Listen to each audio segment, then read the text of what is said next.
So today we are talking about gratitude. It's the week before Thanksgiving. It's one of my favorite weeks of the church year because I get to talk about this thing that I could talk about every day and still not get to the end of its blessings to me and to the world and to everyone in it. And this month, before I missed a week with COVID, my idea was to share some wisdom from the Sikh tradition. And today I want to share this wisdom of Chardi, and gratitude is part of that. Chardi means eternal optimism. And just as the reading that I read from Christopher Chenoweth, does anybody in here, did anybody get to meet him? Kate, I know, and Bob.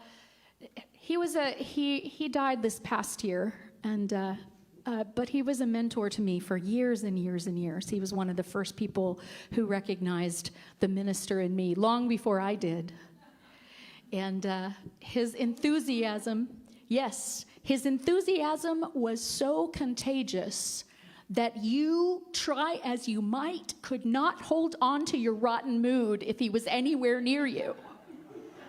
You just couldn't do it. So now I get the gift of, I just think of him and it elevates my mood. Because I know if he was here before me, he would just, he would smile me into capitulation. So I feel like Chris is with us this morning. So optimism. What is optimism? Optimism is defined by Webster as hopefulness and confidence about the future or successful outcome. Hopefulness and confidence. The philosophical doctrine called optimism, that's been written a lot by Leibniz, was this world is the best of all possible worlds. This world is. The Buddhists say that in order to have a human life is like a billionth of a billionth of a billionth of a billionth to one chance. So when you get here, you've already beat incredible odds. And so why do we spend so much of our lives assuming it's just going to get worse from here? I know, sometimes it's the evidence of our senses that tells us that. So hope is part of optimism. Hope. And hope is this idea that things could be better, that they could be better, or that they're really already not so bad. Hope, as Einstein said, the only really important question, or the most important question you can ask yourself is the universe friendly?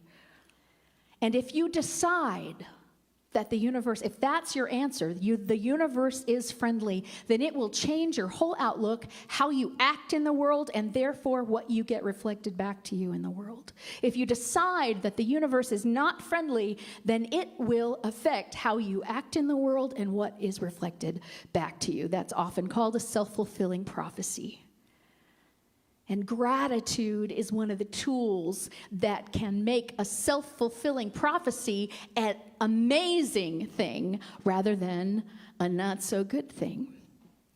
So this idea that things could be better. I'm sure you've heard the phrase, where there is life, there is hope. J.R.R. Tolkien said that in The Lord of the Rings, but first it was Theocritus. While there's life, there's hope. And only the dead have none. And I would talk to Theocritus about that a little bit and say, well, maybe. Another quote from J.R.R. Tolkien is, a single dream is more powerful than 1,000 realities. Ooh, try that on for size. Just breathe it in. A single dream is more powerful than 1,000 realities. So we get the choice to hold that dream, to hold that hope, to hold this idea of possibility of things being better or of things being good as they are. And the deal is in the half-full glass of life. You've heard that conundrum. Is the glass half full or is it half empty? Well, it contains what it contains, but how we feel about that glass is completely up to us. So if we decide to feel like it's half empty already, that means half of it I don't even get, then we're going to experience that. And if we choose to feel, oh, it's half full, so there's a lot that's already there, and there's a possibility that more could come into it. Amazing that. Amazing. I'm going to read you a quote, a couple of quotes by Viktor Frankl, who was one of my mentors, although he never knew it. He wrote Man's Search for Meaning and developed a whole psychology of hopefulness and gratitude and love after having lost every single member of his family in the Holocaust and having survived 5 years in the camp himself. And this is what he wrote afterward. The one thing you can't take away from me is the way I respond to what you do to me. The last of one's freedoms is to choose one's attitude in a given circumstance. No matter what freedoms may be taken from you, the freedom to choose your attitude can never be determined by anyone else. Never. We get to choose, always. And too often we take the road of, well, he made me do it. She made me feel that way. This happened, and that's why I. And the truth is, yes, things happen, and we wouldn't be human if we didn't react emotionally to them. And, not instead of, but and, we get to choose where we go from there. Another from Viktor Frankl. Pain from problems, disappointments, etc. is inevitable in life. But suffering is a choice determined by whether you choose to compare your experience and pain to something better and feel unlucky and bitter, or to something worse and therefore feel unlucky, or therefore feel lucky and grateful. So which way are you looking? Which way are you looking? Chris Chenoweth used to call that the at least rule. That when something really bad's going on, you go, well, at least it's not, it's raining, at least it's not a hurricane. It's a hurricane, at least it's not a tsunami. It's a tsunami, at least it's not a drought. And those are extremes, but always in our lives, we look at what we have and we get to judge it as something good or something not so good, as something hopeful or evidence that goodness is not going to happen for us. We get to decide. And gratitude is the most powerful way I know of to bring us from the place of hopelessness, from the place of pessimism, from the place of cynicism. It's the most powerful practice I know of to remind us that there is so much good. No matter where you are, no matter what you're doing, there is so much good. And gratitude, when we practice it, does a lot of things. One of the things it does is it brings us to humility. Because when we're ungrateful, we have decided how things should be, and we're judging them as maybe not having met our standards, as if we were king of the world and had the perspective to know what's good and what's not. This idea of humility is expressed in Buddhism as beginner's mind or emptiness. The one who cannot be taught is the one who already knows. If you've already made up your mind, then I probably can't help you. But if your mind has the tiniest little chink of openness, then all of this love can pour in and influence every single thing in your life. Every thought, every word, every action. The other thing that gratitude does, besides give us some humility, some idea of our rightful place in the world and what's possible, is it gives us connection. Because when we are grateful, we recognize that we are not islands unto ourselves. There is good coming to us from other places. That we are dependent upon our source, that we are interdependent upon each other. So gratitude brings us connection. Connection. And gratitude brings us to source. It brings us to God. It brings us ultimately to oneness, because the truth is we are all in this together. And if there is one love and one presence and one power, then you are never out of its presence, and you are never powerless, and you are never alone. And that's what gratitude can do for us. Jesus said, "Of myself I can do nothing." Of myself, of my human self, with my human limitations, with the way that I feel about things and the judgments that I've made about things and the habits that I've developed around those feelings and judgments, I am not effective. But, he says, rather it is the Father living in me who is doing his work. Believe me when I say that I am in the Father and the Father is in me, or at least believe on the evidence of miracles themselves. I tell you the truth, anyone who has faith in me will do what I've been doing. Now that's not the Jesus that's usually taught in the more fundamentalist churches.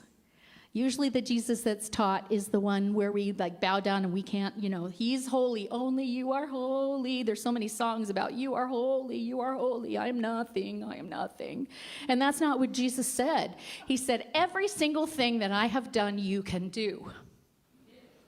And why do you think that that's not preached very much? There's a lot of personal responsibility involved in taking up the mantle of being as loving as Jesus was. It's a lot easier to say, I'll never be that good, you be good, I'll just follow these narrow set of rules and hope that you'll dig me out of whatever I dig myself into. Whereas when we say, I have responsibility, everything that was in Jesus is in me. The same source. He called it the Father within. That was the language of his time. What he's talking about is the source of all, which in this church we call one love. And every bit as much of the one love that was in Jesus the Christ, that was in Buddha the awakened one, that is in any great teacher or leader, the exact same amount is in you, is in me. Because it's available to all of us, and it is according to our attitude, our willingness to connect and be humble and to recognize this oneness with everything that allows us to use that source. It's always there, we just don't always use it. So why hope? Why are we going to hope? That's part of the Sikh way of praying. There are 5 prayers that they pray every morning and every evening. And the first prayer is the prayer of oneness. The second prayer is the prayer of eternal optimism, of keeping hope alive in our minds, in our hearts, in our lives, in our relationships, keeping hope alive. So why hope? Well, I say hope because hope gives you perspective. Optimism and gratitude give us perspective. One of Viktor Frankl's observations of people in the camps was that the ones who kept their humanity, they were treated like animals. They were treated worse than animals. And when you're treated worse than an animal, you can feel like and speak like and behave like an animal or worse. But the ones who remembered, I still have something to give. If I have 1 crumb, I can give half of it away. If I can't feel good inside myself, I can smile for someone else. And that will reflect a smile back to me. Those are the people who held on to their humanity. And the way I put this is hate never wins until it wins in me. The moment it wins in me, it's won. But no matter what goes on around me, no matter what goes on in this world, no matter what is happening in Ukraine or in the Gaza Strip, if I don't give in to hate, then hope is alive and love is alive. And love is in motion because I have chosen it so. The moment I say, nope, that's it, it's all bad, there's no hope for any of us, then yeah, I have succumbed to that. And the only way the world changes, I say this all the time, but there's really just one message here. The message is oneness, so I try to think of different ways to say it.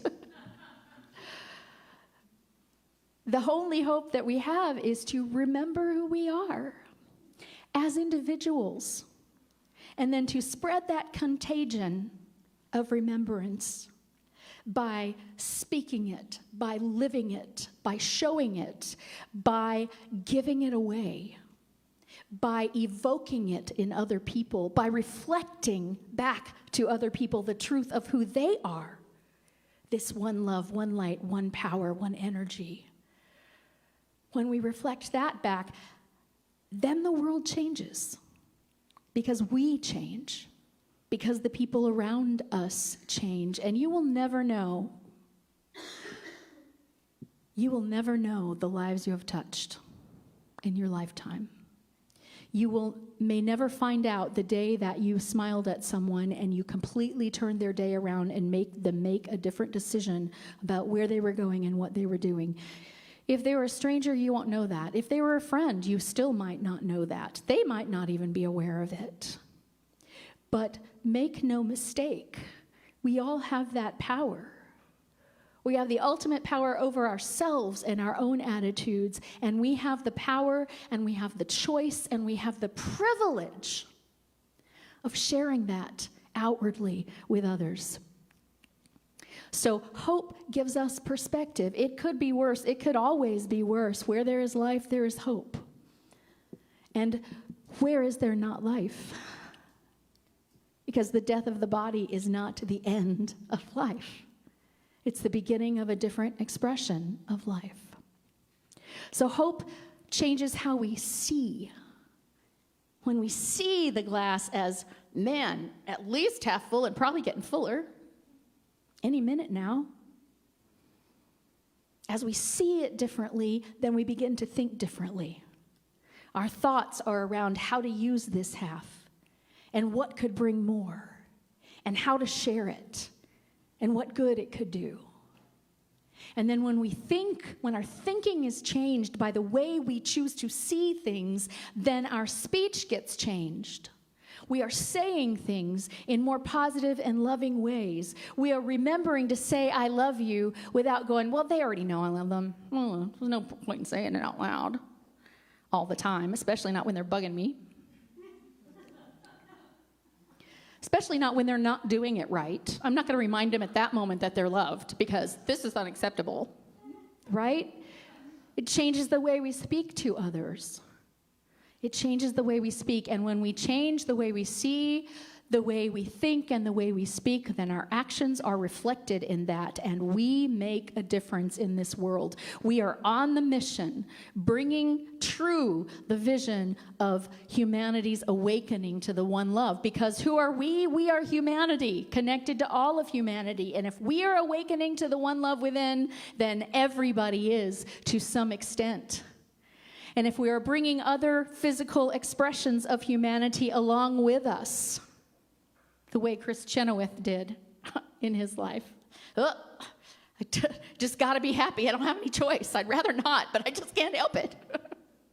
You ever had somebody like that in your life that just lifts you to that degree? Have you ever been somebody like that in your life? Because you can. You can anytime, starting today. And then what we do becomes who we are in expression in this world. Now, who we are is the one love. We know that. But how we express in the world, we can express by completely ignoring the truth and by acting as if none of it matters. Or we can express by remembering the truth and acting as if everything matters. Everything. And then that is self-fulfilling. What happens is, I'll believe it when I see it, becomes, I'll see it when I believe it. When I believe that you are the one love, then I can begin to see it in you. If I wait to see it, I might never believe it. But when I decide to see it, then I believe it. or when I believe it ahead of time, then is when I see it. I just know. I know. It's really hard. There are people in life where you go, oh, I'm really having a hard time seeing the Christ in you. And you know what? I don't have to see it in that moment. I have not reached perfection. When I do, I won't be here. I'll just ascend. Y'all won't see me anymore. So probably not going to happen in this lifetime. But when I say, I choose to believe it, I can't see it with my human eyes, but I choose to believe it. Divine love, help me see it. Help me express it. Help me remember it. Help me evoke it with what I do. It's too often, we are an eye for an eye and a tooth for a tooth, and everyone's blind and toothless. If he hadn't, I wouldn't have had to, right? How many times have we said that? Well, what if he did and I didn't? I still think one of the most profound statements Gandhi ever made was that a war does not start with the first arrow shot. A war starts with the first arrow returned. If the arrows just fall to the ground, there's no war. There's only war when I go, oh yeah, and give it back to you. Now we have a war. And so we get that choice every day. And so what do? We practice. We get better because we practice. Behavioral scientists will say, I'll say, we are what we repeatedly do. Not what you did one day on Sunday during the prayer and then did something else all week. But what we repeatedly do in our lives, what we remind ourselves of over and over again. If we eat well and exercise, we'll be fit. If we do our homework and study hard, we'll be prepared. If we think positive, we will be optimistic. And if we practice love every single day, we will be loving. On the other hand, if an idea sits in our head, but we don't put it into practice, then it has little or no impact on our lives. And so the practice, how gratitude helps. Back to this idea of eternal optimism. Optimism is hopefulness and confidence. What gratitude does is it turns your hope into confidence because you found concrete things to say thank you for, things that are good in your life. Then that hope becomes confidence. And we become gracious and open and aware and ready to receive good as well as ready to give good. And so we begin to say thank you. It's a great practice to get up every morning and just say out loud, or here's what I'd like to actually challenge you to do. This would be a really, really good thing for you. Choose somebody in your life, maybe somebody in the pew in here, to whom you make a pledge that for the next week, every single day, first thing in the morning, I will text to you 3 things I am grateful for. Will you get an accountability partner to do gratitude with you? Somebody look around. Grab somebody. I mean, it doesn't have to be in this room, but yeah, be accountable to somebody. It's a very, very helpful thing, I promise, because I can go, yeah, yes, I'm grateful, whatever. But when I have to say it out loud and when there is a witness to it, then it becomes more powerful. It becomes more firmly seated in who I am. So what am I grateful for? What am I thankful for? This morning, I am thankful for the health of my body and that I'm able to be here with you. I'm thankful that my husband is being restored to health.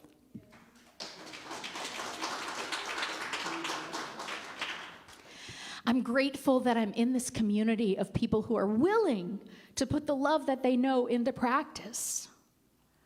I'm grateful for the fact that these feet are holding me up, that I'm able to move my arms around. So many people are not able. What are you grateful for? I want you to we're gonna take that into a boisterous meditation, and I'm going to have you shout it out, okay, in just a minute. When we see good, we think good. When we think good, we speak out the good. When we speak out good, we begin to act for good, and the world fulfills that goodness, and it can all start with thank you, thank you, thank you, thank you, thank you. Thank you that this microphone works. The other one didn't, but this one does, so what's the big deal? You still get to hear me without me having to yell, right? Thank you. Thank you, God. Thank you, world. Thank you, love. Thank you, you guys, for showing up. I wouldn't have a job if you didn't show up. Thank you. Thank you, and I mean that from the bottom of my soul. I never take that for granted, not for one single instant. It is still amazing to me today that you will let me talk and listen to what I say. So I spent a lot of years with people telling me to shut up. So it all starts with a small thank you. So thank you. Thank you.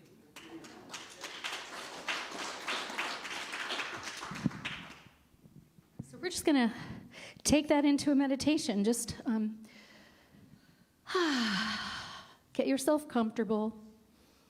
Maybe do a little quick scan of your body. If anything's tight, allow it to loosen. Send it some love and some compassion.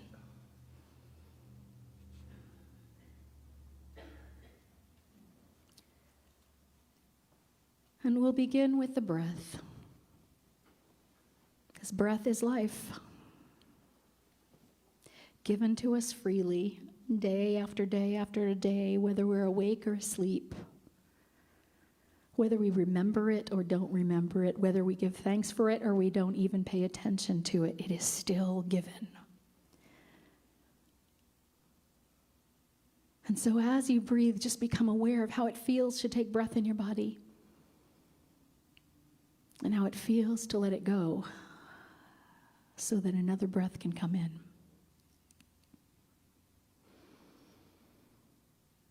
And say thank you. Thank you, breath. Thank you, life.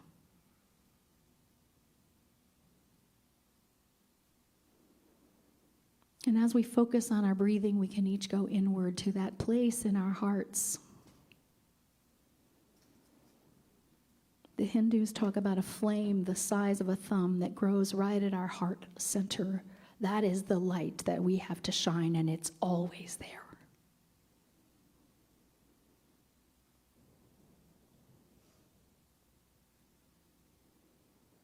So as you think of that flame and you breathe into your chest area, imagine that every breath fans that flame and it becomes lighter and lighter and more glowing and larger until your whole body is filled with light.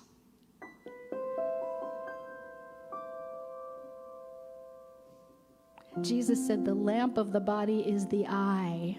And if your eye be single, your whole body will be filled with light. What that means to me is when you choose to focus, when I choose to focus on the good, when I keep it single, I see hope, I see love, I see good. Then my whole body is filled with light. Because if my eye sees that, everything else follows.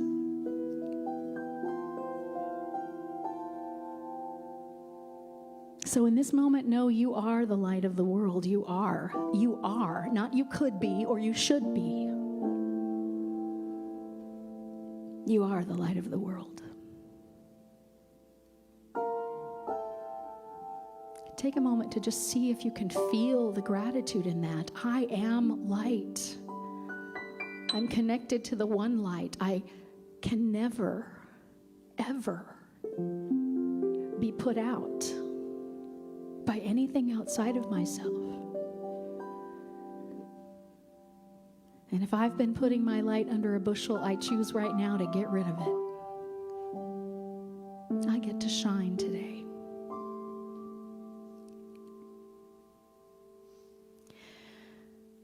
And then I ask you to ask yourself a question. What today feeds this light and helps me shine?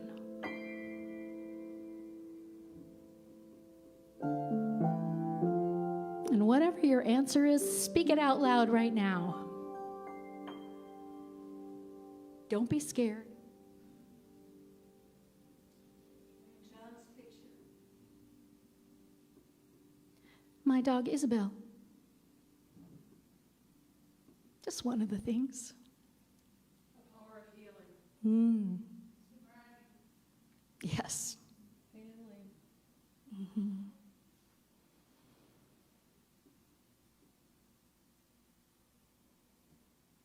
When you spoke it out loud, how'd that make you feel? More senses. Before it was just inside. Now you've used your kinetic sense of speech and your oral sense of hearing what you said.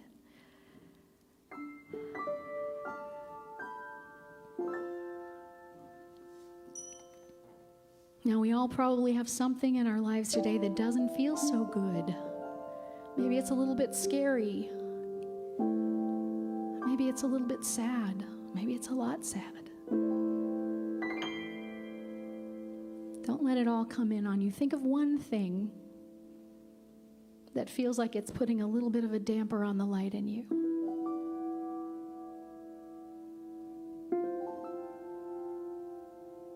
And find a dot of light in that thing, whatever it is.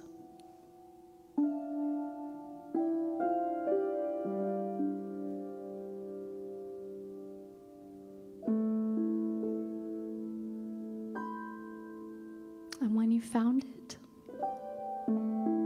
try saying it out loud.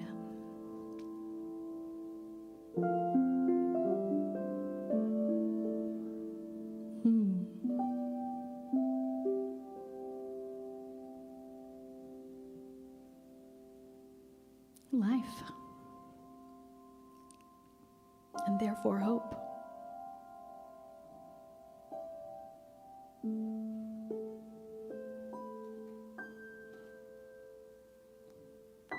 Now quickly just think of 3 things off the top of your head.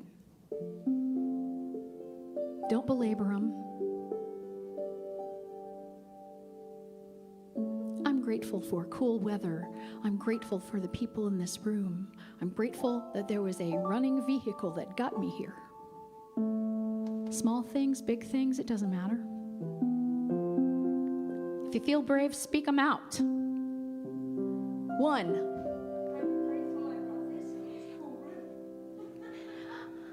I'm grateful that you're cool because I'm sweating.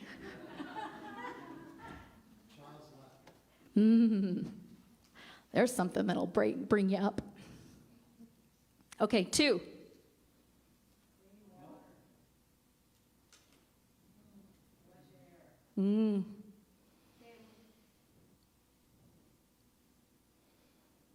I'm grateful that COVID is not a death sentence for most of people now.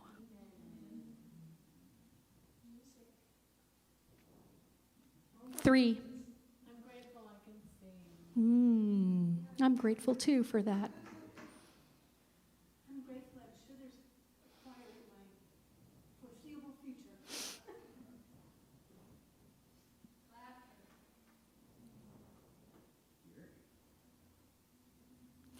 Okay. Are you in a grateful mood? I only ask that we're not going to close this meditation. You're going to go forth in a grateful meditation and bring it into your world. And I promise you, what you're going to be thinking all day is little things that you never thought of before. Once, when I was at my lowest point in life, I decided to start thanking God. And I started about 5 o'clock that evening when I got home from work.